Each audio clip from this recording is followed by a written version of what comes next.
Hello, back on track. So we'll pick up with Edward Harrison and Ray Dalio.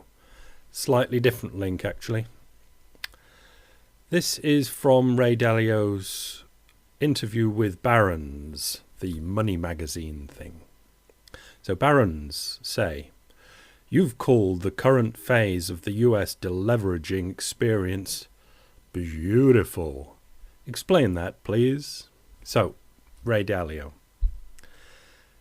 Deleveragings occur in a mechanical way. That's important to understand.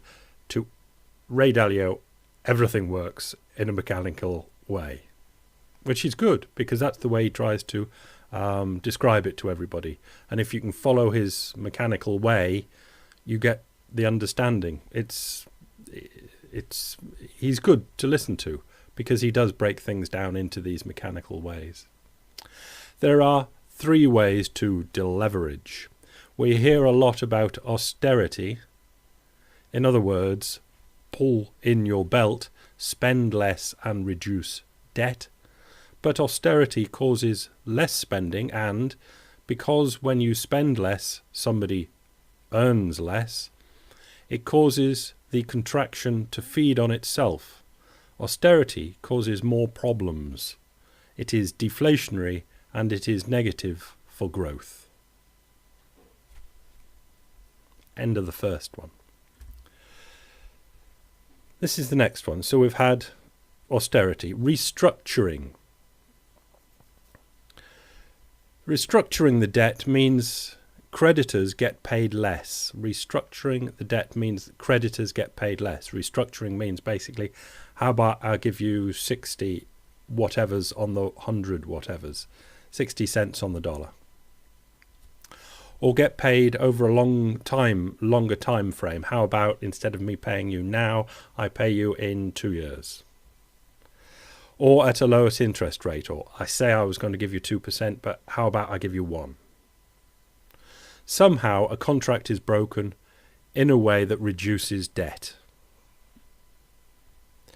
But debt restructurings are also deflationary and negative for growth. One man's debt, or debts, are another man's assets, and when debts are written down to relieve the debtor, or the burden, it has a negative effect on wealth. The person that had the contract that thought he was going to get paid 100 today, let's say, and now learns that he's not, gets a hit to his wealth, and that is a negative effect on his wealth, and that causes credit to decline because the creditor that is being defaulted on thinks to himself, well, or herself, well, I got screwed on that one. Do I want to carry on doing this sort of lending stuff? Right. And the third, printing money. Printing money typically happens when interest rates are close to 0, like they are now. Because you can't lower interest rates anymore. They can't. The central banks can't. Central banks create money. This is what they do when interest rates are at 0, essentially, and buy the assets that put money in the system for quantitative easing. That's what we have now. Or debt monetization.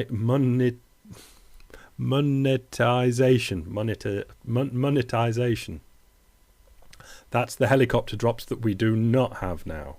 We have liquidity injections, as in illiquid things like mortgage-backed securities are taken out of the real economy and exchanged for cash, which is more liquid. But we don't have debt monetization yet. Unlike the first 2 options, this is inflationary. It is inflationary certainly when you get debt monetization, but maybe probably not-ish when it's only quantitative easing. Unlike the first 2 options, this is an inflationary action and is stimulative to the economy. Again, the quantitative easing, I don't think it's really inflationary, and I don't really think it's stimulative either. Although I'll throw in, I was going to stick purely to this.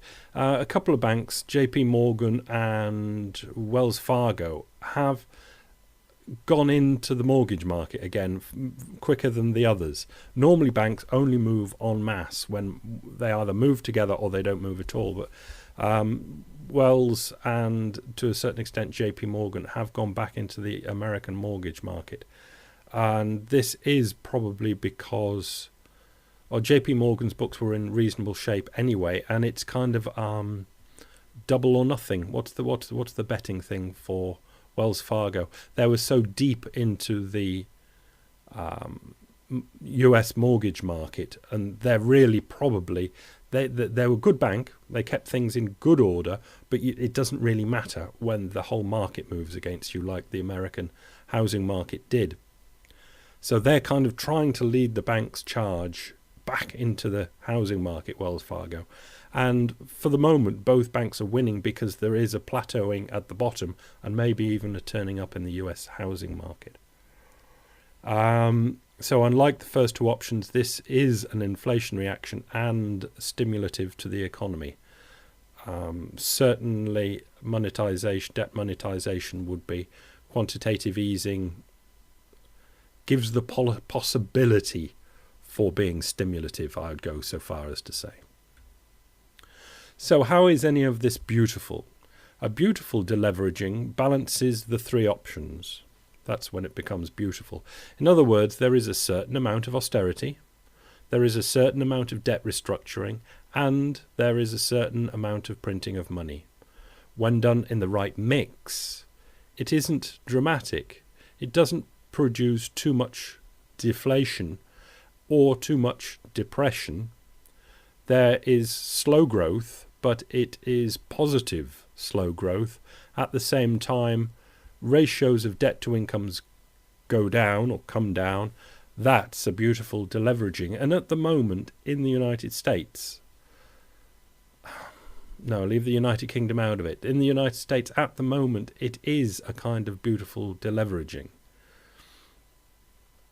But as I've talked of now, the first big international test is coming on, the global test, because the rest of the world is doing its thing. And will the global recession pull the American quite balanced orbit out of its prettiness, its beautifulness? Because don't forget, the US government is still running those $1 trillion deficits. There's a certain amount of deleveraging, being write-downs and paying off debt, and it's really being done quite well. Some of the banks are accepting write-downs on housing. They're letting people off their entire debt. They're just taking the house and immediately selling it and taking a loss, but knowing that's the best thing to do. There's a lot of good things going on, but it's definitely balanced on that $1 trillion deficit that the government runs. Take that away and it won't be beautiful anymore at all. So that's it for this one. We've got plenty to move on to, but that is kind of that's the beautiful part. And I think we can imagine that it's happening in the United States beautifully at the moment by accident. Leave it there. Bye.